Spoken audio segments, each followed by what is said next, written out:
Bun venit la un nou episod din seria podcasturilor Viboal. Sunt Cristina, senior manager în cadrul departamentului de prețuri de transfer al Viboal, iar astăzi o am alături de mine pe colega mea Urtiona, consultant în cadrul echipei noastre. Bună ziua! Ne bucurăm să fim astăzi alături de dumneavoastră cu un subiect care devine tot mai important pentru foarte multe companii. Astăzi vorbim despre o situație foarte des întâlnită. Avem dosar de prețuri de transfer și totuși nu convinge. De ce? Subiectul este unul foarte relevant, pentru că de cele mai multe ori companiile consideră că atunci când au un dosar de prețuri de transfer, automat și riscul este acoperit. Însă, realitatea este diferită. În cadrul controalelor, nu este suficient să ai un dosar de transfer pricing, ci este important ca acesta să explice realitatea economică.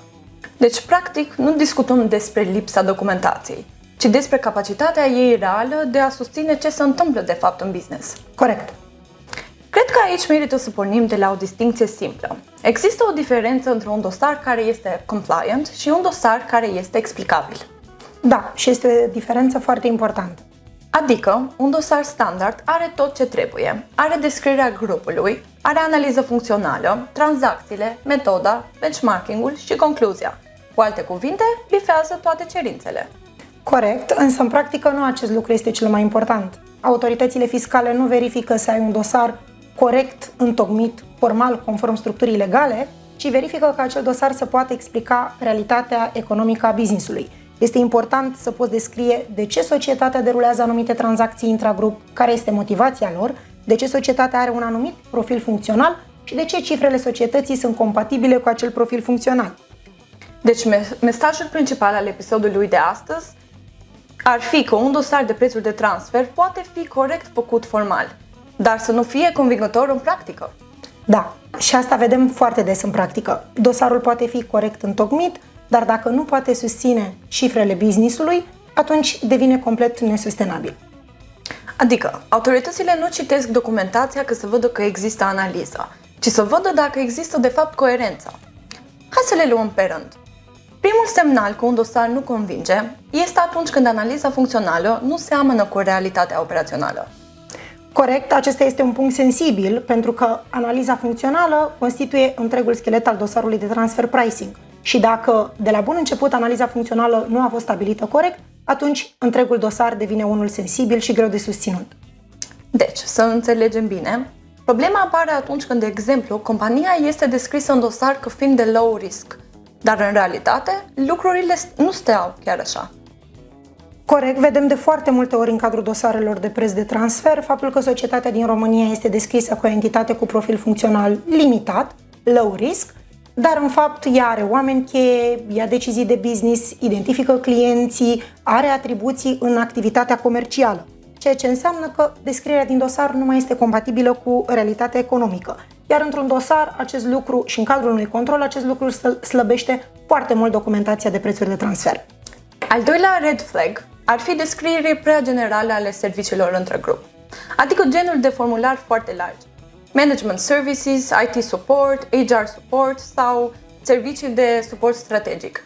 Acest aspect ridică foarte multe probleme în practică, pentru că acele servicii există, sunt perfect viabile, dar dacă ele nu pot fi și susținute, atunci autoritățile fiscale le vor demonta în mod clar.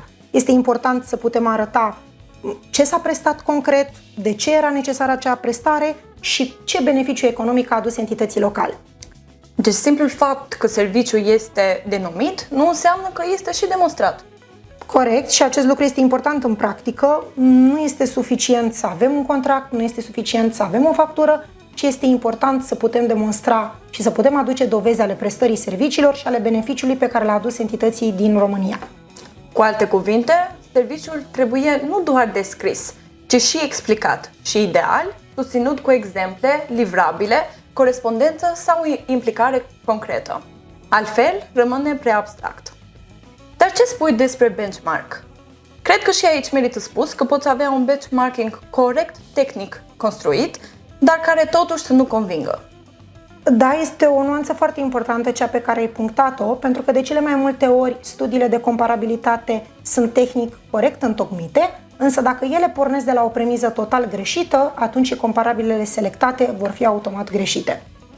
Deci problema nu este doar cum ai făcut benchmarking-ul, ci și ce anume ai testat. Exact. Problema este să poți, și important este să poți selecta entitatea testată, să poți identifica corect profilul funcțional, ca ulterior să poți crea o strategie de căutare cât mai corectă și apropiată de profilul tău. Și mai este un lucru pe care îl vedem des. Este concluzia de tip, suntem în interval. Este important să fim în interval, însă de multe ori nu ar trebui să ne limităm doar aici. Faptul că suntem în interval nu acoperă în mod automat riscul. De ce? Ne referim la acele situații în care suntem adesea foarte aproape de interval sau când avem fluctuații foarte mari de la un an la altul.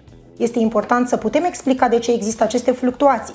Ce s-a schimbat în businessul companiei? S-a schimbat strategia de business? Au existat restructurări? Ce s-a schimbat ca și funcție și risc pe care societatea și le asumă și doar în baza acestor explicații să putem fundamenta și analiza noastră.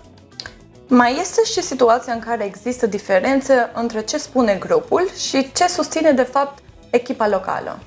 Da, și este foarte important în practică și vă sfătuim să țineți cont de acest aspect și anume faptul că entitatea locală ce susține dialogul cu autoritățile fiscale este important să fie foarte atentă la ceea ce s-a comunicat la nivel de grup, la partea de secțiune a grupului și să existe o narațiune logică care să susțină pe de-o parte politica de transfer pricing la nivel de grup și cum a fost implementată această politică la nivelul entității locale. Deci, documentația trebuie nu doar să fie bine scrisă, ci și locuibilă de la echipa locală, de fapt. Exact, trebuie să fie o narațiune logică care să susțină tot ceea ce s-a prezentat în dosar și să nu existe un conflict între ceea ce s-a prezentat în dosar și ceea ce susține echipa locală verbal în fața autorităților. Și mai este o problemă frecventă. Documentația pregătită retrospectiv, fără consistență între ani. Exact, este foarte important în momentul în care actualizăm documentația de prețuri de transfer de la un an la altul să și urmărim ce s-a schimbat. Întâlnim adesea în practică funcții care au fost uitate sau funcții noi introduse, însă fără ca acestea să fie analizate și fără a se urmări cum se modifică abordarea întregului dosar și implicit studiul de comparabilitate.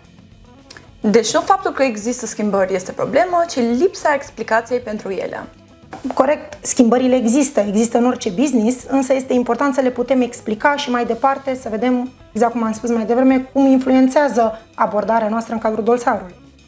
Deci dacă ar fi să tragem o linie la finalul episodului de astăzi, ideea principală este aceasta. Faptul că un dosar de prețuri de transfer există nu înseamnă automat că și convinge. Un dosar poate fi complet din punct de vedere formal. Pot avea toate capitolele, analiza funcțională, benchmarking și concluzia.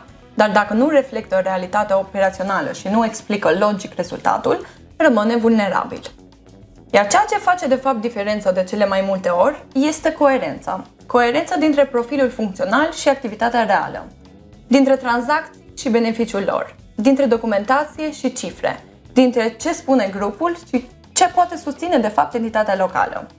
Atunci când lipsesc consistență, explicația economică și legătură clară cu realitatea business-ului, dosarul nu doar că nu ajută suficient, dar poate genera și mai multe întrebări. Ai sintetizat foarte bine. Acesta este și mesajul nostru de astăzi pentru dumneavoastră. Faptul că există un dosar de preț de transfer nu înseamnă în mod automat că riscul a fost eliminat. Este important ca acel dosar să poată fi și susținut. Vă mulțumim că ne-ați urmărit. Dacă episodul de astăzi vi s-a părut unul util pentru dumneavoastră, vă invităm să-l share-uiți și cu colegii dumneavoastră și să vă abonați la canalul nostru de YouTube. Iar dacă aveți întrebări sau teme pe care ați vrea să le abordăm împreună într-un episod viitor, ne puteți scrie în adresa noastră de office sau puteți lăsa un comentariu la acest clip. Și pentru orice întrebări legate de prețurile de transfer sau de domeniul fiscal, echipa noastră de specialiști vă stă la dispoziție. Ne vedem curând! Mulțumim și pe data viitoare!